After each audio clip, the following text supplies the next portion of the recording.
السلام علیکم ورحمۃ اللہ وبرکاتہ۔ تمام تر تعریفیں اس ذات لم یزل کے لیے جس نے انسان کو اشرف المخلوقات بنایا، اور تمام تر درود و سلام و ساقائے دو جہاں پر جو جہانوں کے لیے رحمت للعالمین بنا کر بھیجے گئے۔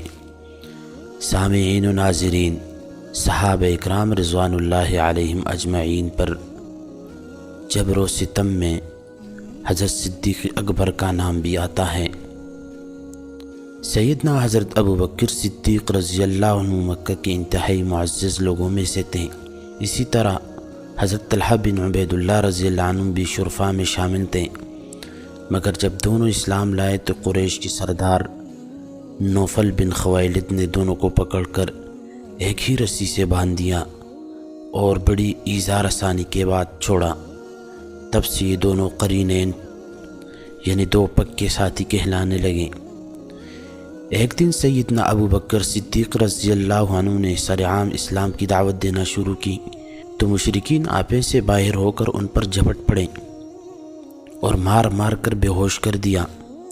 عتبہ بن ربیعہ اپنے موٹے تلے والے پرانے جوتوں سے ان کے چہرے پر ٹوکرے مارتا رہا۔ چہرہ اتنا زخمی ہو گیا کہ پہچان مشکل ہو گئی۔ ان کے رشتہ دار نیم مردہ حالت میں انہیں اٹھا کر لے گئے۔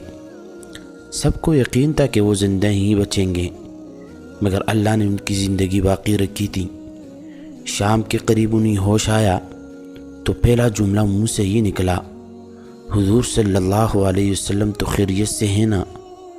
جب بتایا گیا کہ بخیریت ہیں تو کہنے لگے، میں جب تک حضور صلی اللہ علیہ وسلم کو خود دیکھ نہیں لیتا کچھ کھاؤں گا اور پیوں گا نہیں۔ آخرکار ان کی والدہ ام الخیر اور ایک رشتہ دار خاتون ام جمیل رات کا اندھیرا پھیلنے کے بعد انہیں سہارا دے کر نبی اکرم صلی اللہ علیہ وسلم کی خدمت میں لے آئیں۔ آپ صلی اللہ علیہ وسلم اپنے عزیز ترین دوست کی حالت دیکھ کر اپنے آنسو نہ روک سکے۔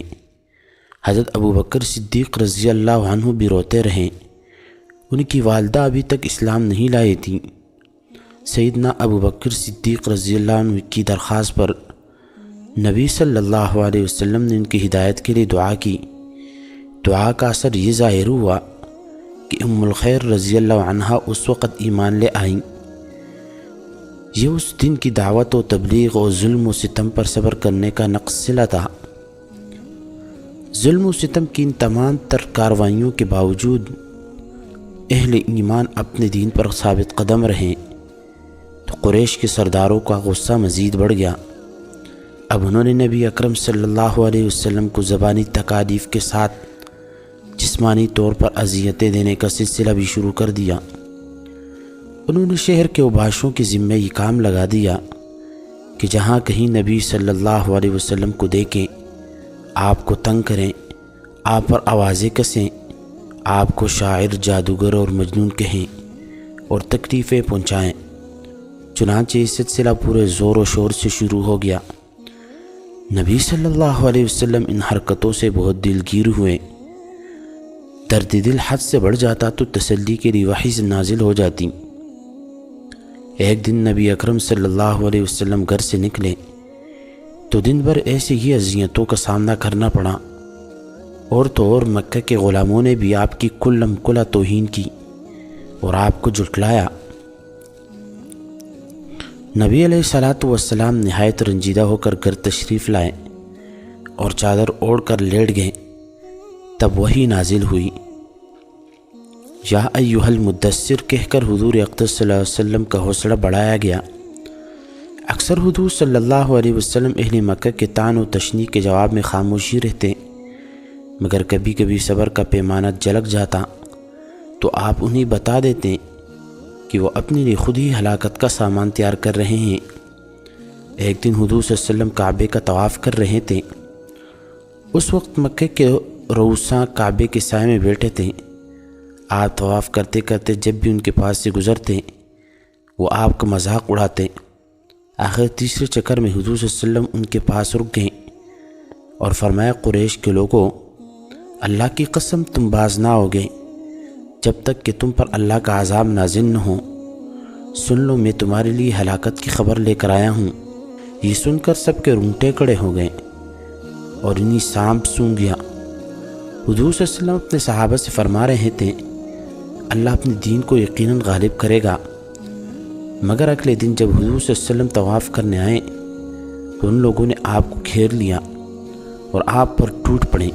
عقبہ بن ابی معیط بدبخت نے آپ کی چادر آپ کے گلے میں ڈال کر اس طرح بل دیے کہ آپ صلی اللہ علیہ وسلم کا دم گھٹنے لگا اور آپ کے گھٹنوں کے بل بیٹھ گئے۔ خوش قسمتی سے حضرت ابو بکر صدیق رضی اللہ عنہ موقع پر پہنچ گئے۔ انہوں نے عقبہ بن ابی معیط کو دھکا دے کر ہٹایا اور فرمایا، اتقتلون رجلا ان یقول ربی اللہ، کیا تم ایک شخص کو صرف اتنی سی بات پر قتل کر رہے ہو کہ وہ کہتا ہے میرا رب اللہ ہے؟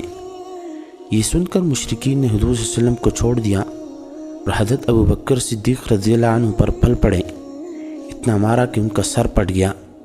سامعین و ناظرین، قریش کے ابھرتے ہوئے سرداروں میں عمرو بن ہشام، جو ابو جہل کے لقب سے مشہور ہوا، نبی اکرم صلی اللہ علیہ وسلم کا سب سے بڑا دشمن تھا۔